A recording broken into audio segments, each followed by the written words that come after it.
Graça e paz, feliz 2020, na graça e no amor do eterno Deus. Como o pastor Hilder anunciou, no início do culto, começamos hoje a série baseada no livro do Tim Keller, Deuses Falsos. E eu quero convidá-los para vocês abrirem as Sagradas Escrituras, no texto de Gênesis, capítulo de número 22, de 1 a 19. Eu peço licença para vocês, eu quero ler na versão NVT, essa nova versão transformadora. Eu tenho usado durante todo esse tempo essa versão e tenho apreciado demais. Prestem bem atenção na leitura desse texto. Gênesis capítulo 22, de 1 a 19. Algum tempo depois, Deus pôs Abraão à prova. Algumas traduções aí de vocês usa o termo, a palavra teste, ok? Deus testou Abraão. Abraão foi testado, e aí o texto continua e diz: Deus chamou, sim, respondeu Abraão, aqui estou, Senhor. Deus disse a ele: tome seu filho, seu único filho, Isaque, a quem você tanto ama, e vá à terra de Moriá, ao monte Moriá. Lá, em um dos montes que eu lhe mostrarei, ofereça-o como holocausto. Ofereça quem? Isaque. Na manhã seguinte, Abraão se levantou cedo e preparou seu jumento. Entrem nesse texto e imaginem. Eu fico imaginando a gente, como pais da Isabela, 10 anos de idade, aí Deus chega para a gente e fala, ó, seguinte, ofereçam a Isabela aqui no alto de Santana de Parnaíba, em Pirapora, porque eu a quero de volta para mim. Foi essa a ideia. E aí ele faz tudo. O texto diz, levou consigo 2 de seus servos e seu filho Isaque. Cortou a lenha para o fogo do holocausto, como era a prática no Antigo Testamento, e partiu para o lugar que Deus tinha indicado. No terceiro dia da viagem, Abraão levantou os olhos e viu o lugar de longe. Ele disse, fiquem aqui com o jumento. O rapaz e eu iremos mais adiante. Adoraremos e depois voltaremos. Percebam que a fé de Abraão está sendo testada e ele está sendo forjado, lapidado pelo eterno Deus. Versículo de número 6. Abraão pôs a lenha para o holocausto nos ombros de Isaque, e ele próprio levou o fogo e a faca. Que coisa doida. Enquanto os dois caminhavam juntos, Isaque se virou para Abraão e disse, claro, é inteligente, é esperto. Provavelmente Isaque já estivesse aqui com 16, 17, 18 anos, não sabemos informar ao certo. Aí ele pergunta, pai? E Abraão responde, sim, meu filho, respondeu. Temos fogo e lenha, disse Isaque, mas onde está o cordeiro para o holocausto? Versículo de número 8, a fé de Abraão sendo forjada. Deus providenciará o cordeiro para o holocausto, meu filho, respondeu o pai. E continuaram a caminhar juntos. Quando chegaram ao lugar que Deus tinha indicado, Abraão construiu um altar e arrumou a lenha sobre ele. Em seguida, prestem atenção, amarrou seu filho Isaque e o colocou no altar sobre a lenha. Então, pegou a faca para sacrificar o seu próprio filho. Nesse momento, o anjo do Senhor chamou do céu, Abraão, Abraão! Não toque no rapaz, não toque no rapaz, não lhe faça mal algum. Agora sei que você teme a Deus de fato, não me negou nem mesmo seu filho. Prestem atenção, seu único filho. Abraão já tinha outros filhos, mas esse era o filho da promessa, o prometido, junto com Sara. Então, Abraão levantou os olhos e viu o cordeiro preso pelos chifres num arbusto.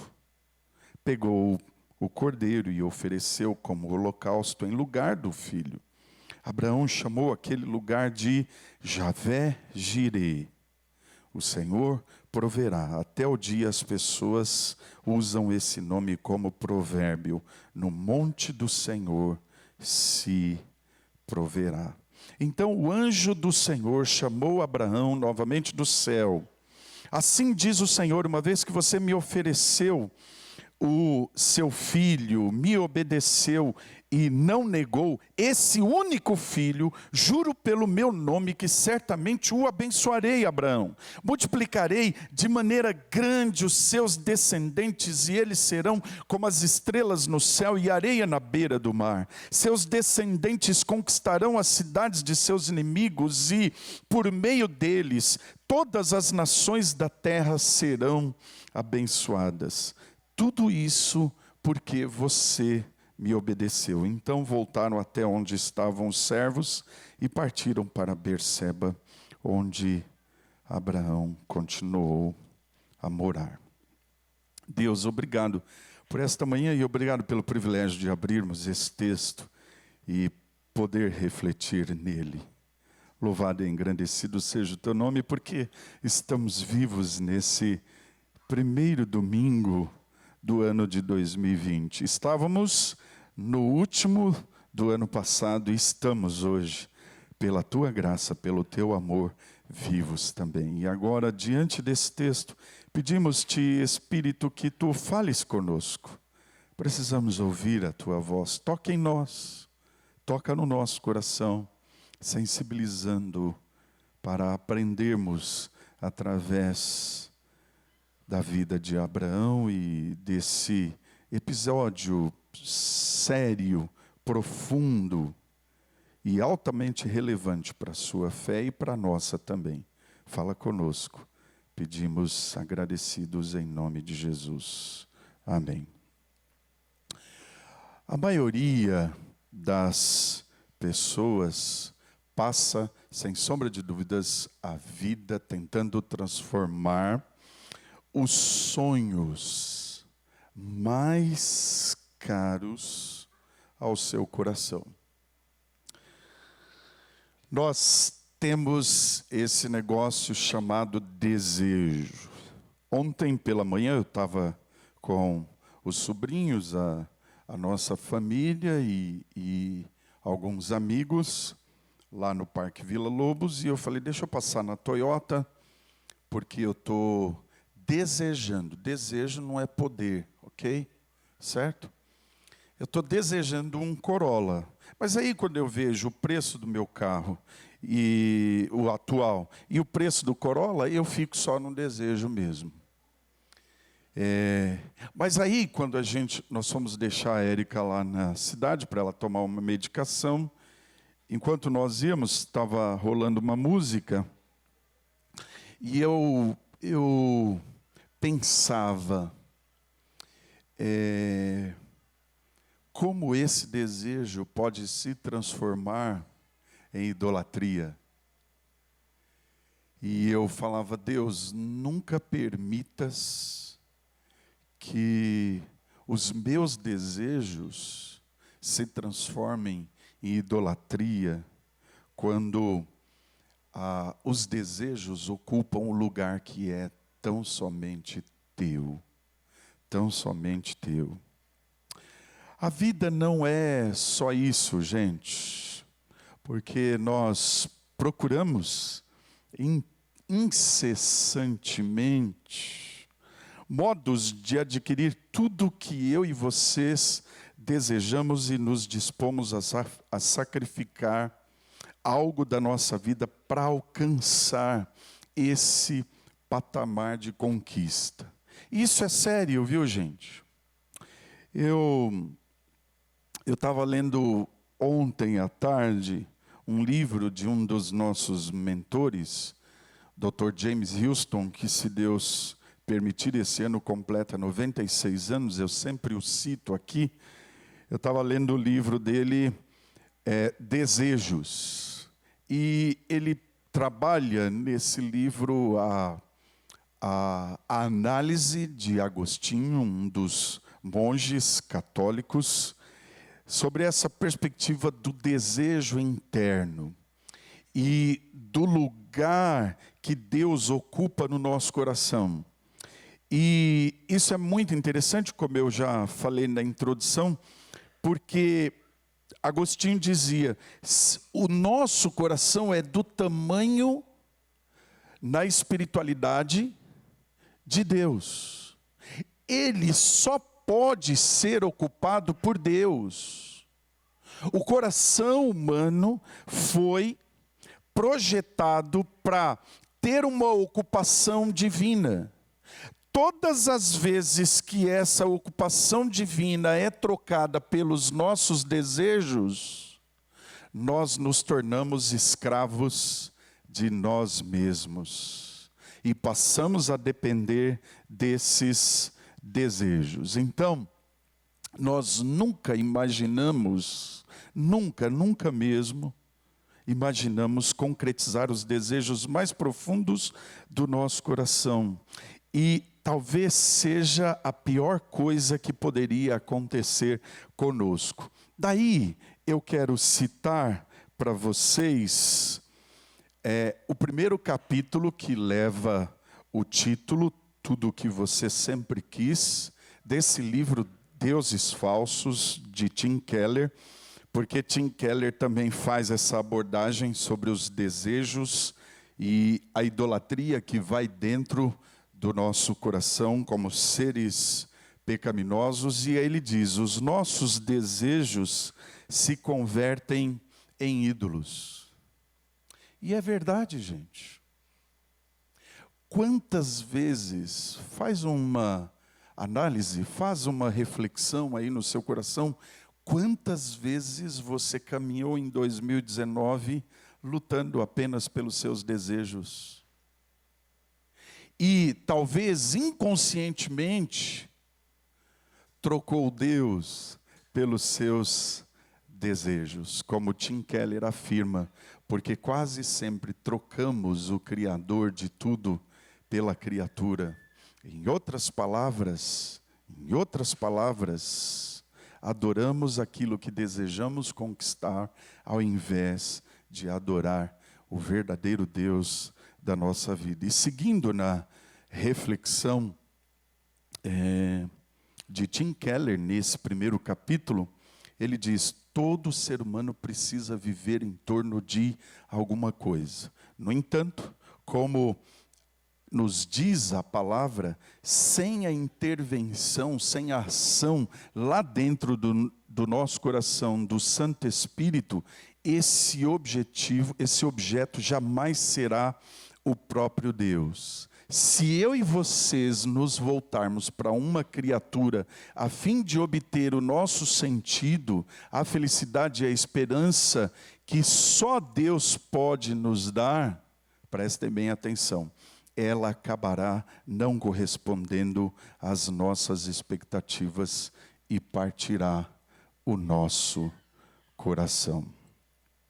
Bom, você vai então para esse capítulo aqui de número 22, onde você tem um dos personagens centrais da Bíblia, que é Abraão. Você pega no livro de Gênesis, que é um livro que conta a história da criação, e você percebe que vários capítulos são expressivos para falarem desse homem chamado Abraão, que é tido como o pai das multidões, que é tido como o pai da fé e que é chamado amigo de Deus. Olha que coisa extraordinária. E aí você abre a sua Bíblia no capítulo 12 de Gênesis e você vê que Deus, ele promete para Abraão, ao sair de Ur dos Caldeus, o fato dele ser um homem abençoado.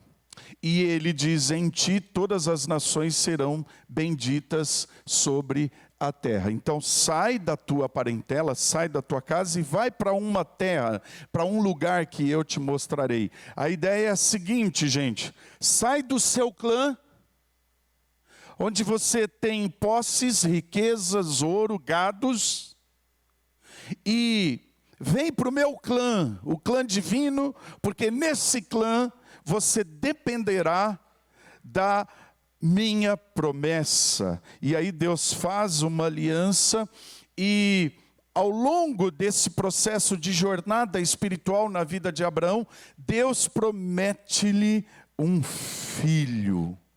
E o filho virá na idade avançada, conforme o registro no livro de Gênesis. Abraão já está com aproximadamente 100 anos de idade, e Deus lhe concede, para a alegria profunda do seu coração, ainda que Sara tivesse rido, quando já ela perdido o costume das mulheres, ela ri como quem dizendo: oh Deus, é impossível eu engravidar. Haverá impossíveis para mim, Sara? E você ri disso? Pois bem, eles têm Isaac, apesar do jeitinho, entre aspas, brasileiro, que Sara quer dar, e a gente vê o resultado terrível hoje, porque vem Ismael. Ismael não é o filho da promessa, mas apesar desse jeitinho, vem, e o desejo concedido por Deus se torna em realidade. E aí a gente se depara com esse teste divino, essa prova divina, depois de Deus ter dado essa promessa preciosa para o coração de Abraão e Sara. Deus, dentro dos seus planos eternos, e aqui não cabe nem a mim nem a você questionar os métodos que Deus usa, Ele é soberano, Ele que deu Isaac. A propósito, a gente é arrogante, viu, minha gente querida? Porque geralmente a gente fala: não, é o meu filho, é a minha filha, são meus. Não, negativo. A Bíblia diz que os filhos não são nossos. A Bíblia diz que os filhos são o quê? Herança do Senhor. Eles são dele, ok? Pois bem, dentro desse plano eterno, Deus diz, testando o coração de Abraão: seguinte, meu amigo, de jornada, de aliança, eu quero o seu filho como sacrifício. O texto é bem específico. Eu quero que você devolva o seu filho para mim através de um sacrifício. Eu imagino o coração de Abraão, mas o texto mostra para nós que ele é submisso e vai para cumprir em submissão a ordem de Deus, que é o sacrifício. Daqui eu quero tirar duas lições para mim e para vocês. Primeira lição: o nosso coração tem que ter Deus como primazia. O nosso coração tem que ter Deus como primazia. Quando lemos essa história, percebemos realmente que Abraão é o precursor da fé para todos nós. Percebemos que Abraão é um modelo, um paradigma de fé para todos nós. Sua jornada de fé, ela abriu com toda certeza uma trilha que todos nós seguimos. Olha só a ideia aí do texto, gente. Depois de todas essas coisas, Deus resolveu testar Abraão. E o chamou e disse: Abraão. E aí ele prontamente responde. E aí essa frase chama muito a nossa atenção: pegue Isaac, seu querido filho, a quem você ama, e vá para a terra de Moriá. Que coisa, gente, que negócio louco. Abraão não tinha mais condições, como já falamos aqui, físicas para gerar um filho com 100 anos de idade. E é exatamente no limite humano, prestem bem atenção, no limite humano que Deus vem e opera na vida dele e na vida de Sara. E eles recebem Isaque, que aqui nesse texto, minha gente querida, funciona como um tipo de Cristo. E agora vem sobre o seu coração uma crise, porque provavelmente Isaque se tornou o seu afeto. O seu afeto não é Ismael, tanto que Abraão comete uma insensatez sem medida, mandando Agar com Ismael, bebê, embora. Dá um pedaço de pão, dá uma coisinha lá e tchau, vaza daqui, porque Sara, minha esposa, está pegando meu pé e não vai dar certo. E agora a fonte da sua esperança é Isaque, o filho da promessa. Ele se alimenta disso. E provavelmente num certo tempo, Isaque se tornou a primazia do coração desse homem de Deus. Deus já deu o que ele precisava para se sentir alguém, para se sentir realizado e para ver, ao longo da história, a promessa cumprida através de Isaque. O afeto, então, para com Deus, o Deus das promessas, pode até ter perdido um pouco do sentido. O centro aqui do coração de Abraão se tornou Isaque, porque ele está satisfeito, ele recebeu o presente divino. Então, talvez em alguns momentos, se é que podemos falar, Isaque virou o ídolo do coração de Abraão. Lembremos que um ídolo, ele tem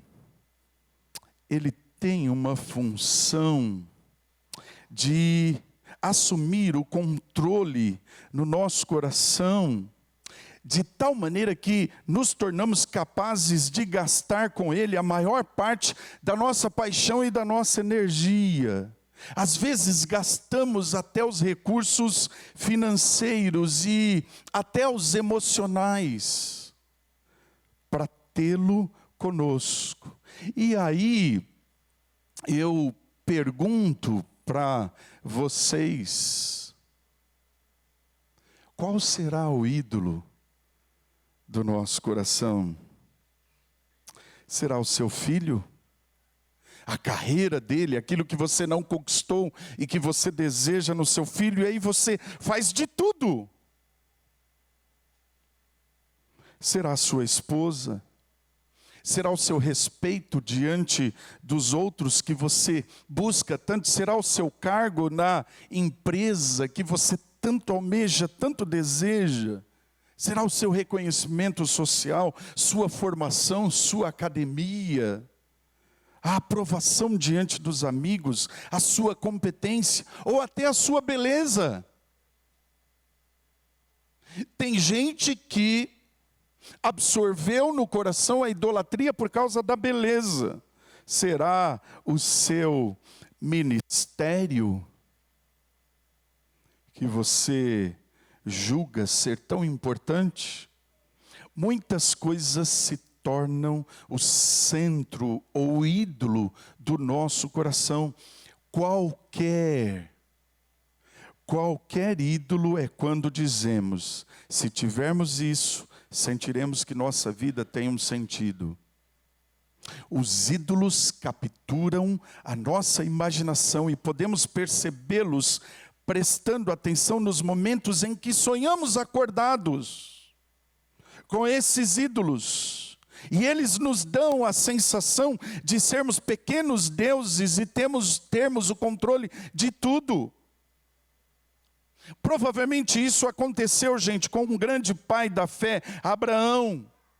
Antes de vir Isaque, Deus era a primazia, o centro do seu coração. Ele vivia em função de Deus, ele respirava Deus em seu coração. Agora Isaque passou a ser a primazia do seu coração. Tudo passou a girar em torno desse moço. Da vida de Isaque, exatamente nesse processo que em Gênesis capítulo 22, Deus testa o coração do seu amigo. E aí, na vida de Abraão, Deus usa o monte Moriá. Moriá é o momento da sua libertação, da sua restauração da visão de Deus, é a restauração da sua afeição diante do Deus da aliança. No monte Moriá, Abraão entra então definitivamente nessa escola para ser forjado na sua fé. Ele aprenderá com Deus várias lições para a sua vida espiritual e para a sua dependência divina. Na subida agora desse Moriá, Abraão tira Isaque do seu trono no coração e Deus volta a ser o centro de tudo na sua vida. Deus volta a ter primazia. Agora ele tem o coração concentrado no Deus da aliança. Nessa nova visão, ele está decidido até a sacrificar o seu próprio filho, o presente maior que Deus lhe deu, ainda que ele creia que Deus fará alguma coisa. E aí a mudança passa por esse versículo: toma o teu único. Mas Abraão já tinha filhos com Quetura, com Agar. Por que Deus fala isso? Porque é o filho da promessa, é o filho com a sua amada Sara. Toma o teu único filho, Isaque, a quem tu amas, e vai para a terra de Moriá. Há 3 declarações que com certeza precisam chamar a nossa atenção. Essas 3 declarações que mexem pontualmente com Abraão. Toma o teu filho único, a quem tu amas. A ênfase aqui, gente, é no teu. Nenhuma alternativa ou nenhum substituto foi permitido. É o filho prometido, nascido da sua esposa, o filho longamente esperado, que nasceu através de uma intervenção miraculosa da vida de esterilidade de Sara. Tinha que ser entregue, o teu único. Abraão tinha outros filhos, mas esse aqui é o da promessa. A quem ele ama. Deus reconhecia o forte vínculo paterno entre o pai e o filho. Aliás, ele é pai e ele sabe disso. Tanto que ele oferece o seu próprio filho. E Abraão está preso com o seu coração no coração de Isaque. E aí Deus testa o coração do seu amigo, prova qual é o verdadeiro sentido no relacionamento que Abraão tem com ele. E Abraão, como vice-gerente da aliança, foi em direção à ordem de Deus, mesmo que causasse dor, mesmo que gerasse crise. E o texto diz que ele levanta-se de madrugada, prepara tudo. No versículo 4 ele vai para o lugar. No versículo 9 diz que ele amarra o seu filho amado, o filho da promessa, e o deita no altar em cima da lenha. No versículo 10 diz que ele estende a mão, tomando o machado para matar. A ideia lá, imolar, é para matar mesmo seu filho. Ô gente, deixa eu dizer isso para todos nós aqui. Tudo que vier e tomar o lugar como fonte da nossa vida, isso passa a ser o nosso ídolo.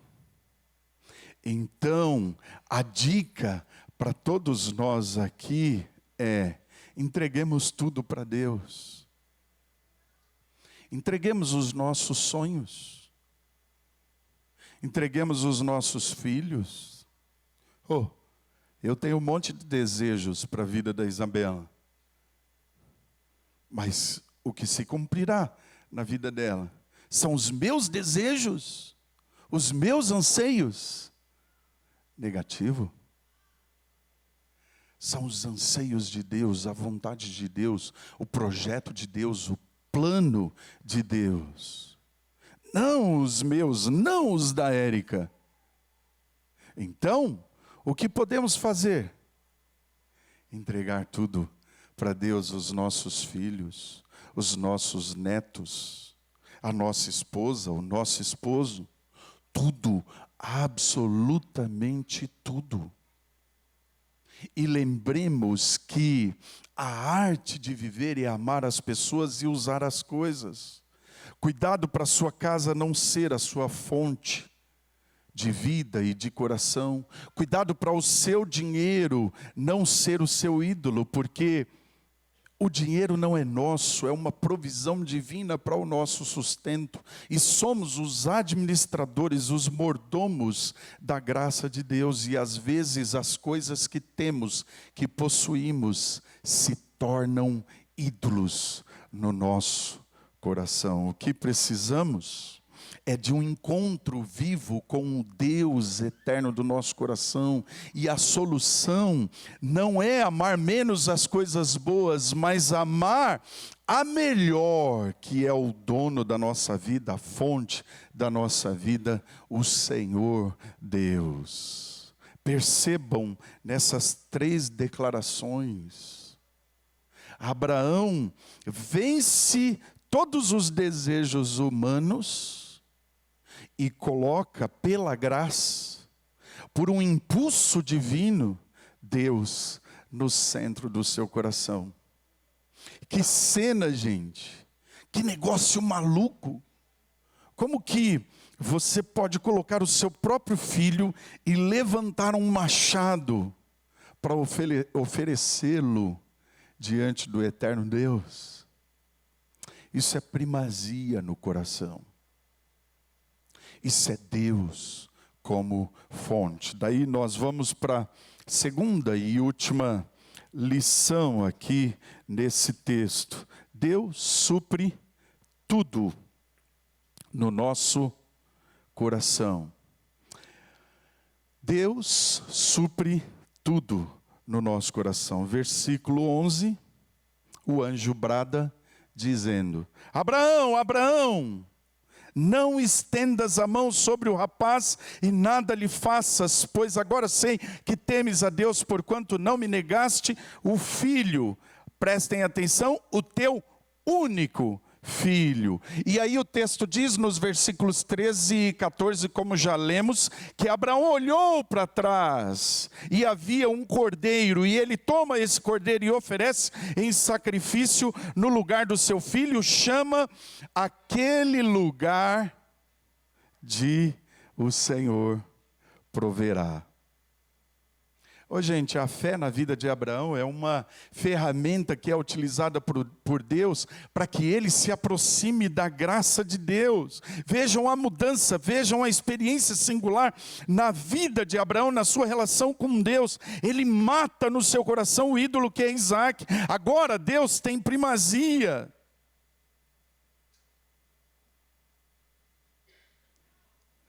Ô gente, a gente precisa avaliar qual é a fonte do nosso significado. Precisamos avaliar se ele não está trocando a maior fonte, que é Deus, por aquilo que é só desejo passageiro. Temos que, semelhantemente a Abraão, sermos amigos de Deus e colocarmos no altar tudo que somos e temos. Porque o prazer do mundo nos empurra profundamente para uma posição de estarmos no centro de tudo. Eu que domino, pastor. Eu sei de tudo. Deixa comigo. Sabe sim. Você sabe de tudo. Abraão pode contemplar a providência de Deus e pode dizer: o Senhor proverá para si o cordeiro. Hoje nós temos essa provisão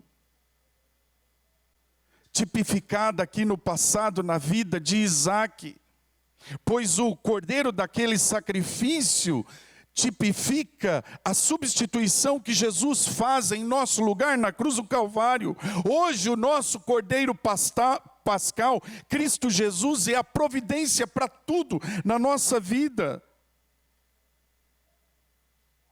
Então nós não necessitamos de Deus nenhum, a não ser o Deus de Abraão, de Isaac e de Jacó, o Deus da aliança, que exige de nós essa dependência e essa primazia no nosso coração diante dele.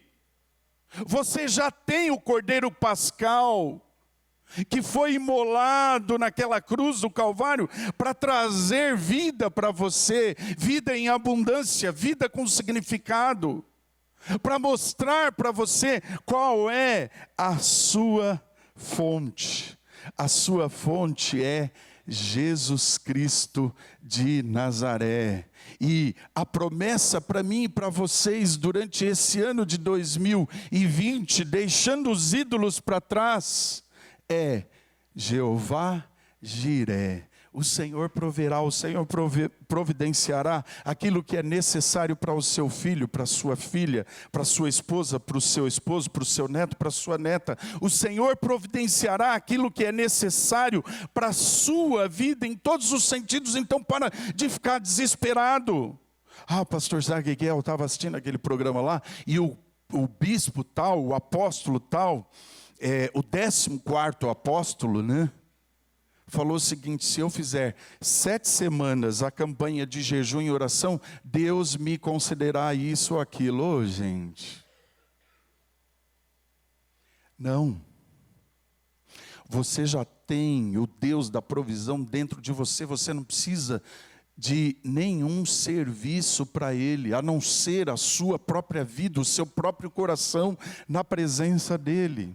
Então, algumas verdades para encerrarmos essa reflexão. Deus está agindo em nossa vida como agiu na vida de Abraão, nesse teste divino. O anjo brada: pode parar, meu jovem. A provisão está aqui atrás de você. Como você já vem crendo. Quando Isaac perguntou, e você disse: o Senhor proverá para si o cordeiro. Então, confie na providência dEle, no projeto dEle para a sua história, para a sua vida, para a sua jornada. Descanse no amor e no caráter dEle, porque Deus não é homem para que minta. O que Ele prometeu, Ele cumpre. Ele não é homem. Ele é Deus. Homem volta atrás, eu volto atrás, você volta atrás, mas Deus não. O que Ele diz, Ele cumpre. E Ele diz que providenciará tudo para a nossa vida. E o que devemos fazer é buscar o seu reino e a sua justiça. E as demais coisas serão acrescentadas. Então, ponto final. Para de desespero. Para de ficar apavorado. Para de ficar ansioso, achando que as coisas não acontecerão. Acontecerão sim. Porque Deus é o Deus da provisão. Então, citando Tim Keller, no final do capítulo, ele diz: precisamos estar seguros de que Deus nos ama, nos estima e se deleita em nós de tal forma que o nosso coração pode repousar nele para encontrar significado e segurança e para lidar com o que quer que aconteça na nossa vida.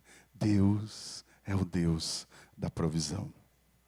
Abandonemos os nossos ídolos do coração e tenhamos como primazia Cristo, o nosso Cordeiro Pascal.